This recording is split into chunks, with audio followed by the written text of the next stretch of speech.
Hi there, Steve with Part-Time Barbecue. I know it's been a while. Hopefully the wait is worth it. I've had a lot of questions from people concerning ribs. Spare ribs, St. Louis ribs, baby back ribs, beef ribs. Today, I'm going to answer all those questions in one video. So let's get into it. Take 3. For backyard cookers, give you some competition tips, also an answer from a competition cooker's perspective, and hopefully demystify what each one of those things are. Next up, Mrs. Part-Time Barbecue, the voice behind the camera, is going to read question number 1.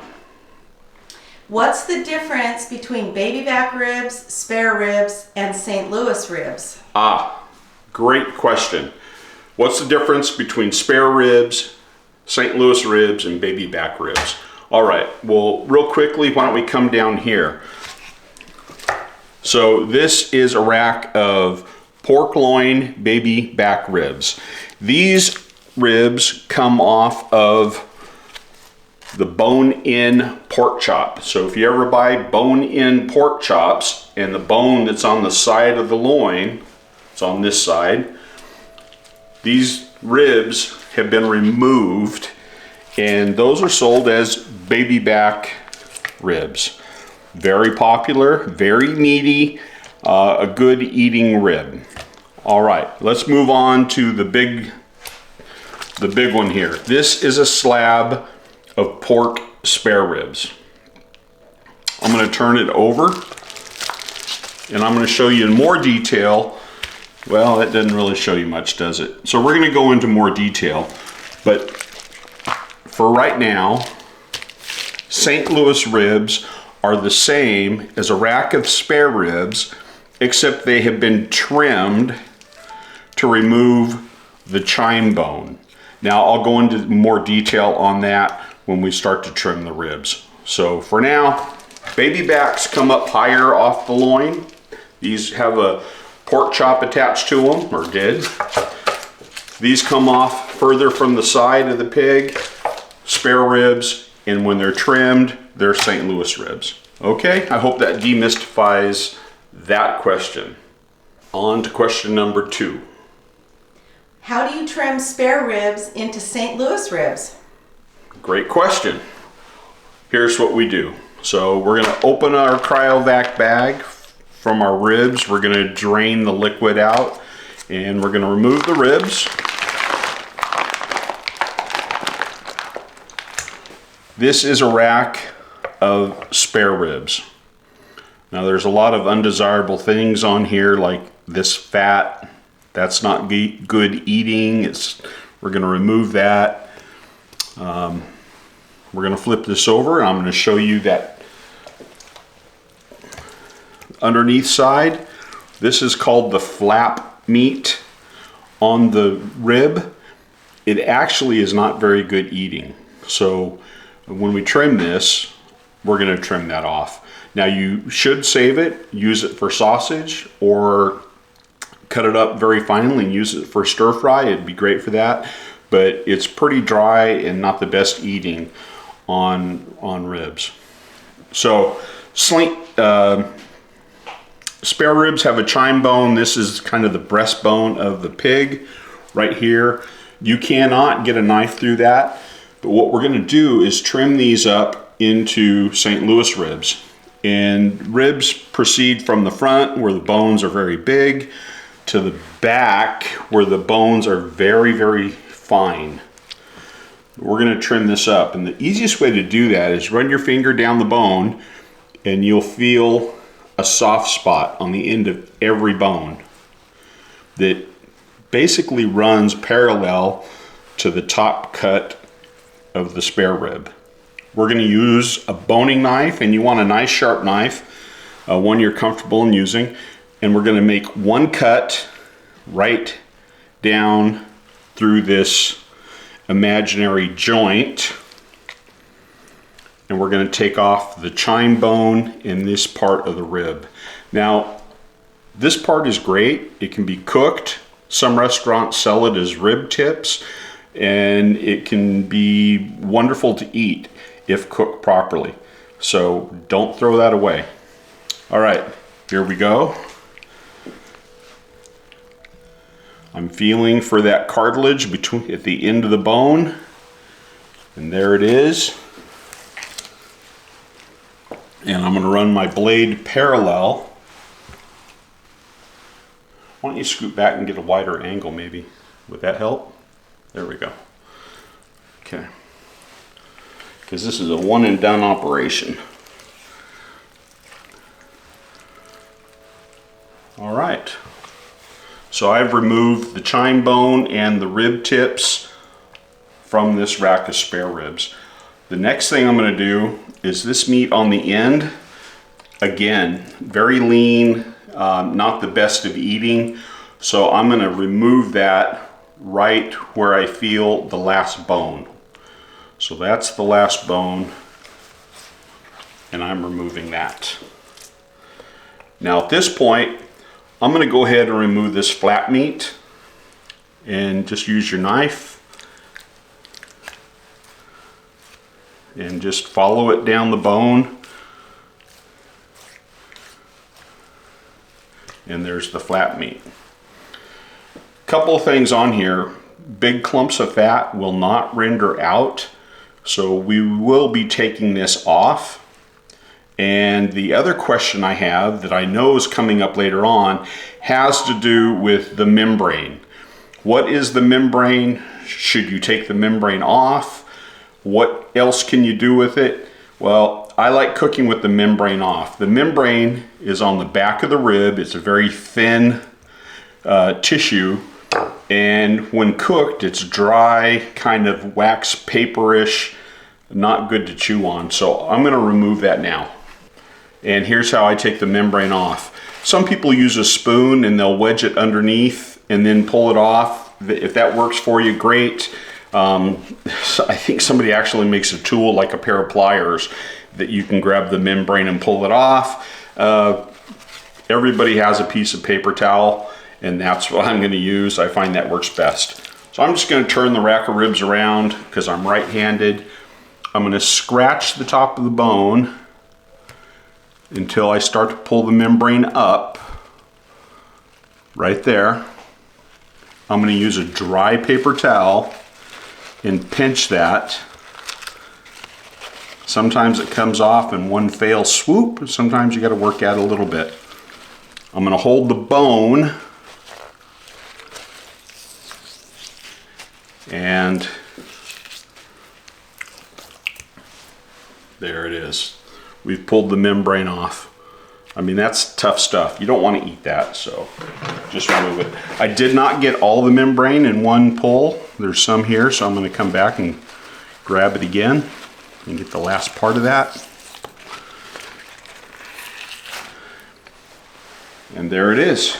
That is now a St. Louis rack of ribs with the flat meat removed, the membrane removed. Okay, we're going to take it to the next level. If you're cooking in the backyard just for family and friends, you can just cook it like this after seasoning. But, you know, for competition, you would trim some of this hard fat off a little bit. Clean it up down here. You know, I talk about competition to people that ask me questions. And the one thing with competition is you have one bite to impress judges. So you go to extremes to make that one bite the best bite that judge has ever had. And you cook probably 4 to 6 racks of ribs to be able to select 6 bones that go into that box for that judge. So you want to do your best work. So we're going to take this off, the end of the large bones. This is called silver skin. It's like a rubber band, so can't eat that. We're going to remove that. And you just want to use nice knife skills. You don't want to gouge the meat. You want to go under the silver skin, make a parallel cut, and then pull it off. If you were cooking competition, you wouldn't really worry about this because you're really going to focus on that section of the ribs right there. That's the perfect ribs. All right, and that's how we turn spare ribs into St. Louis ribs and remove the chine bone. And next question. How should I trim ribs? Good question. Well, we just demonstrated how to turn spare ribs into St. Louis ribs, and I have opened the baby back ribs. Now, the nice thing with the baby back ribs is there's not a whole lot of cleanup. We're gonna remove the membrane. Like I said, I don't like it. If you like chewing on something, leave it on. Some people address it by just scoring down the bone and then cooking the rib, and well, there you go. You can deal with it that way if you like. Not my style. So, how do you trim baby back ribs? The nice thing is, there's not a whole lot to trim. I'm going to come in here and address just a little bit of this fat.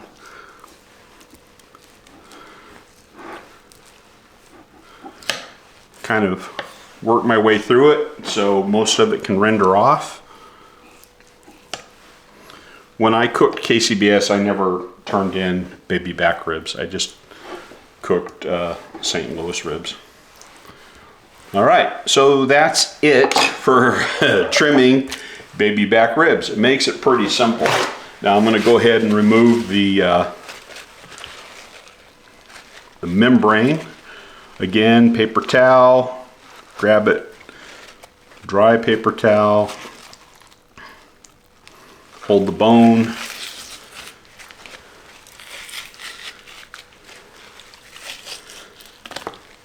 Make sure your mouth's closed when you pull it off and it flings pork juice in your face. That's never cool. All right, done. So the next question, I believe, Camilla, is a question about what to look for. Am I right? The next question is, what do I do with the chine bone and rib tips? Okay, we're gonna go in sequential order. So chine bone and rib tips, I set them off to the side. I'm gonna season them and I'm gonna smoke them and just kind of gnaw away at them, probably during the big game. They're, shouldn't waste them. You pay too much money for meat, so cook it. It's just gonna take longer to cook. Keep that in mind, okay? Next question. Should ribs be cooked meat up or down? Well, you know, I'm sure there's a fist fight out there somewhere about that question. For me, I like cooking meat side up. And the reason I do that is mainly to preserve the appearance of the rib. I don't want to put all this work into a rib and make it look nice and pretty and then have a bunch of gangly grill marks and clinkers and fingerprints and other unsightly, unnecessary blemishes. I want it to look pretty. We eat with our eyes first, so I am going to cook meat up. Okay? And next question. What do you look for when buying ribs? Ooh, okay. Kind of difficult to do because most of the time when we're buying ribs, they're in cryovac bags and you can't see through the bags. Or if you're buying from a bulk provider, they'll pack 3 racks into one cryovac, so you're buying 3 racks of ribs. You basically, looking through the bag, you'll see the top of one rib and then you'll see the bottom of another rib. And that's about the best thing that you can look for when you're buying ribs. What I look for and what I try to find are ribs that are well marbled. And this is a good example of a well marbled rib. Now, when I say marbling, I'm looking for fat lines within the meat.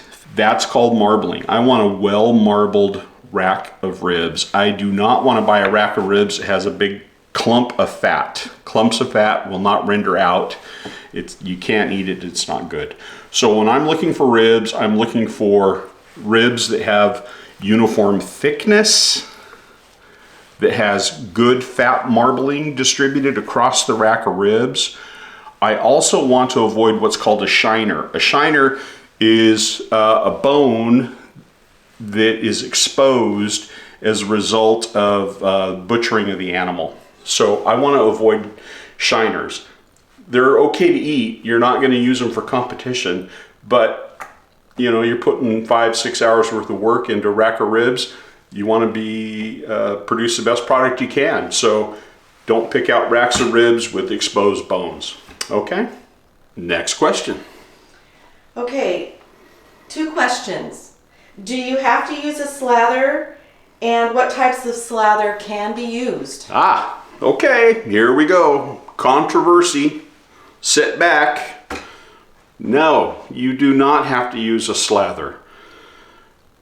Can you? Yes. Will you tell the difference between the two? No. In competition, we didn't use a slather. We just didn't. And I'll talk about that as we get into how to use seasoned ribs. The second part of that question is, if you choose to use a slather, what can you use? Well, a lot of people use a very neutral light oil. A lot of people will use mustard. My oldest son uses sriracha. People use mayonnaise. Really, you're looking for anything that you can apply to the meat that'll stick to the meat, so when the rub goes on, it adheres to the meat. That's what a slather does. And no, you will not taste 99% of the slathers unless you go crazy and get something that makes it past the cook. All right, but you don't have to. You can use water. Water is a base that will help your rub stick to your ribs. And everybody has that. And next question. Okay, what's the difference between competition ribs and backyard ribs? I believe I already addressed that prior to this. The only difference is in competition ribs, you pay a lot more attention to your product, and there's a lot more steps involved in the process. The goal with competition ribs is one bite for the judge and produce the most fabulous barbecue that they will ever taste and immediately forget. And the reason I say that is you don't want a lingering flavor that judge is thinking about when the next sampling comes in. You want them to be impressed, and then you want to move on. So competition ribs are just, we put a lot more care into that to give that one perfect bite. Backyard ribs are what we eat every day, and a lot of the techniques actually go between both camps, and I'm going to show those when we get to the cook. Next question. Okay, brine versus injecting. Okay, a lot of people like to brine ribs, and that can work as long as your ribs that you've purchased are not enhanced. The packaging on your ribs will tell you if the rib is an enhanced rib. And what that means is at the packing facility, that rib has already been injected with a salt water solution to add moisture. Sometimes they'll call them extra tender or enhanced flavor ribs. And in that case, a brine really won't have that much effect. Injecting, however, is physically inserting a liquid into the rib between the bones to impart moisture and flavor. Now that you can do on any rib. Next question. What makes a good injection for ribs? There's a lot of great commercial injections available on the market from barbecue specialty stores. Look for anything that says pork injection. However, if you're at home, apple juice makes a great injection. Apricot nectar is also a good. White grape juice works really, really well. Or if you want to be very creative and produce something that's pretty dang tasty, root beer, cherry Coke, cherry Dr. Pepper, all those things can be used as an injection for ribs to add moisture. So the goal, impart a little flavor, impart moisture, for the table. Next. Okay, when do you rub the rib? All right. So I like rubbing the ribs about an hour before it goes onto the smoker. Ribs are not a very thick cut of meat, so giving the ribs about an hour of exposure to the rubs that we're applying will let the rubs start doing their magic. So 1 hour before they go into the smoker, up to an hour and a half in that window, that's the window for applying rubs to ribs. No need to rub ribs the day before. And next question. How do I apply the rubs? Okay. So earlier I talked about keeping the presentation side clean.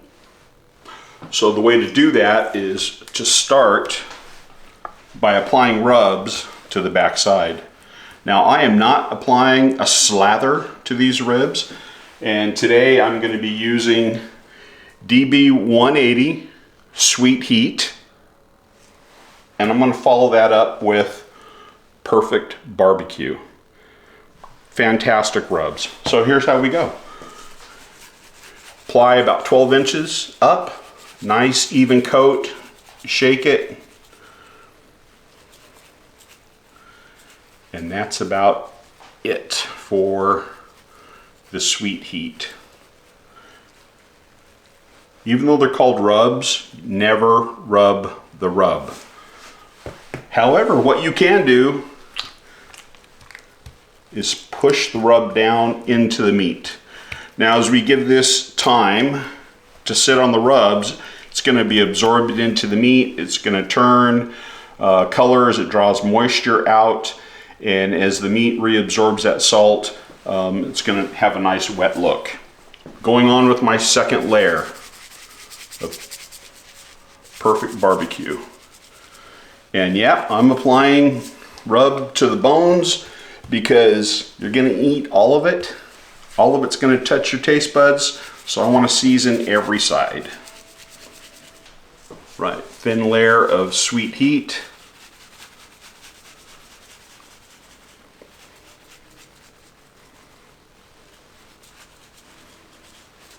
And then again, Perfect Barbecue. We're outside next to a grill, so what's the next question? How do you set up your grill? Okay, today I am cooking on a Hasty Bake Legacy. This is a charcoal fire grill. I'm using Papa's premium grilling products. I'm using a combination of their briquettes, nice hard pillow shaped briquettes, along with some lump charcoal. I'm just finishing off some bags that I had opened. So it's really windy today, so we're going to see how this runs. I'm going to be using the Hasty Bake fire starter. This is a gel fire starter, and once you come down here, I'll show you how we do this, and then we'll talk about grills briefly. So I'll put a squirt of fire starter. Ta-da!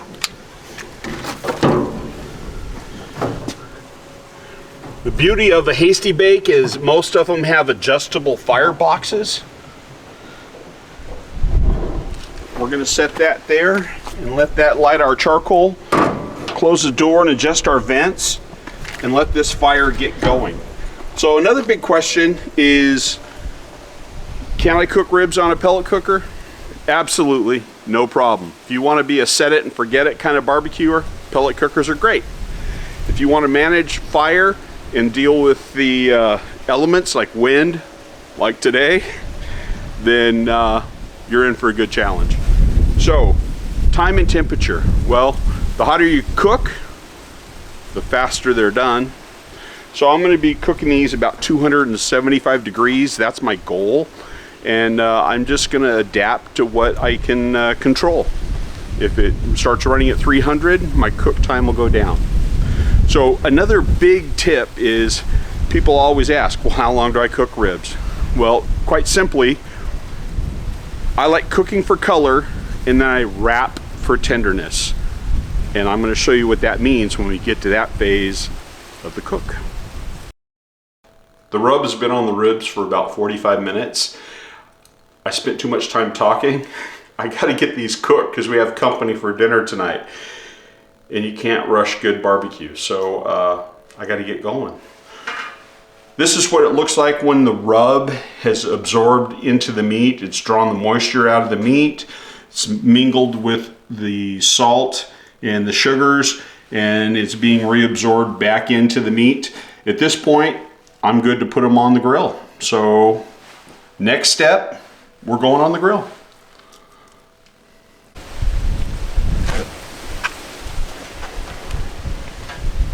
I've added some cherry wood chunks for smoke flavor. This is our baby back rib. I'm being careful not to touch it. I put the diffuser in over the fire. I'm squishing the ribs together so they look nice when they're cooked. We're going to close the door and then answer a few questions. Next question. Okay, what's this 3-2-1 thing? 3-2-1 method. Great. One of the most popular ways of cooking ribs that people have heard, 3-2-1 at 225 degrees. If you cook like that, you're going to produce a nice dry rib. The principle of 3-2-1 is great. I do not advocate cooking at 225 and drying the rib out. So 3-2-1 is 3 different phases of the cook process. As the legend is told, at 225 you smoke your ribs for 3 hours, then you wrap them up with some liquids that we're going to show later on for 2 hours, and then you unwrap them and you sauce the ribs and set the sauce for 1 hour. And according to rumor and legend, at 225, after 6 hours, that produces a great tasting rib. Okay, we're going to modify that. I say cook at a higher temperature, 275. Cook for about 2 hours, smoke, 1 hour wrapped, and then about 15 or 20 minutes of setting the sauce. But we're not cooking for just time because we have variables here. Temperatures vary, the protein varies, the thickness of the protein varies. All these things vary. So we're going to show you how to judge doneness as we get there on our cook. I'll show you a few techniques. Hope that answers that question. Thanks. Next question. So a lot of people have asked about the wrap. What's the difference between using foil or paper, and what do you put in it? Okay, so real simply, we use paper when we're satisfied with the color of our cook, and we want to preserve that color. You can wrap it tightly in paper. It'll speed up the cook a little bit, but it preserves that nice mahogany color that you've achieved without turning it too dark.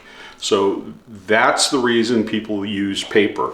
Some people, myself, I use foil.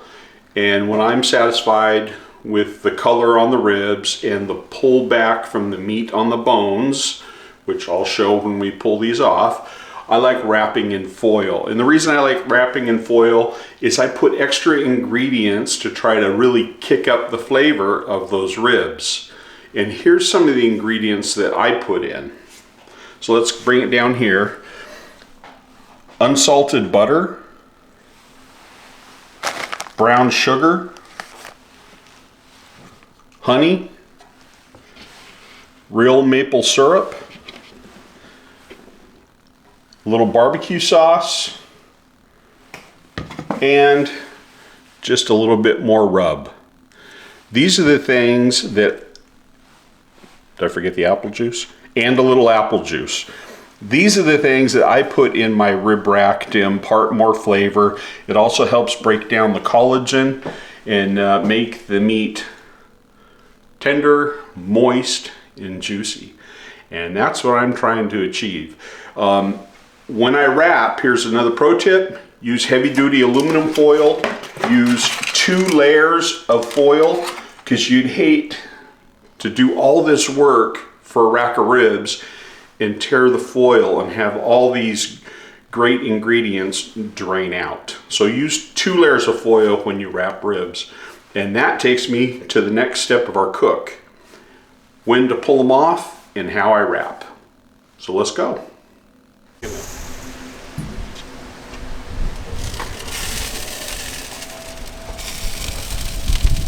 These are baby back ribs. These are our St. Louis. These are the rib tips and flat meat. So these, I got plenty of color on these. I've used chunks of cherry wood, which imparts a darker color. Truth be told, for competition, I should have wrapped them sooner and put a little less cherry wood, but we're cooking for backyard and this is what we do.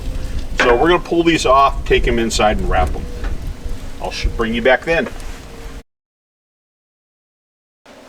So here's how I build my wrap, and I'm kind of being conservative on this because I just don't want to use ½ pound of butter. So a little butter on the bottom. What we do on the bottom, we do on the top. Honey.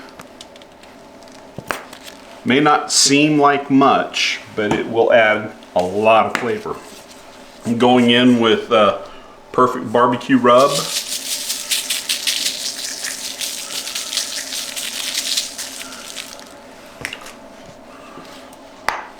Blues Hog Champion Blend barbecue sauce.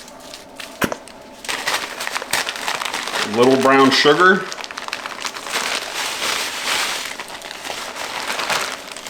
Good handful. If you want, you can measure this out, but there's no reason to do that.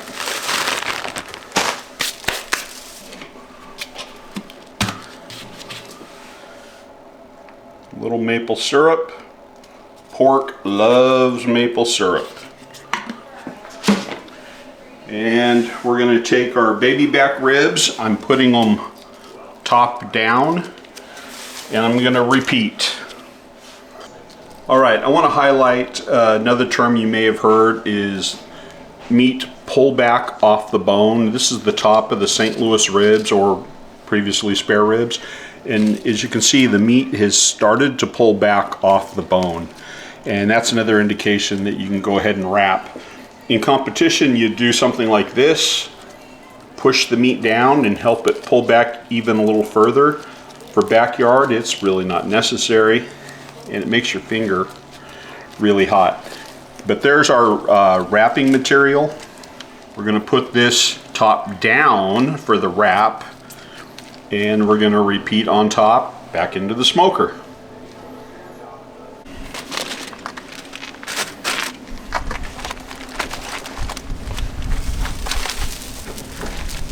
And I'm cooking indirect, so ribs here, diverter, basket down low. That's the beauty of a hasty bake.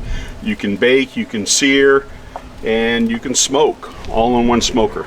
So back to bed they go. The last question had to do with how to tell when ribs are done. Was that right on the list? Okay. So how to tell when your ribs are done. Obviously these are wrapped in foil, and we can open them up and we can look at them, but we could also give it what's called the bend test. So is it floppy? These are floppy. I think these are about done, but I'm going to show you one more test, and that's the toothpick test. So we're going to unwrap these. Get my toothpicks out of the way.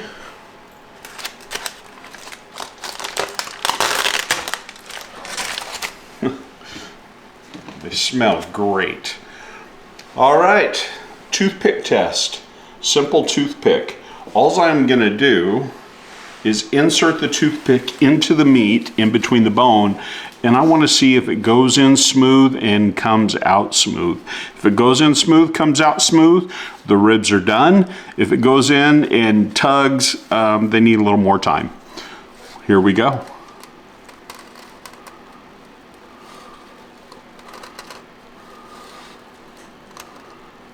Yeah.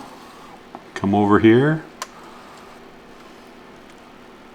I think these are going to be fine. We have company arriving for dinner, so I'm going to go ahead and suit up and get these ready. So I think the next question had to do when to sauce your ribs. Is that right? I think so. Okay. So we'll be back in a second. All right, and this is the conclusion of our Rib 101 video. I hope I've answered all the questions that were sent to me. Here's the final product. So let's come down here and look at this. These are the St. Louis ribs, and these are the baby back ribs. And I think we're gonna have a great dinner tonight. If you have any questions, go ahead and post them in the comments down below. Be sure and hit the like button and the subscribe button. My mom would appreciate it.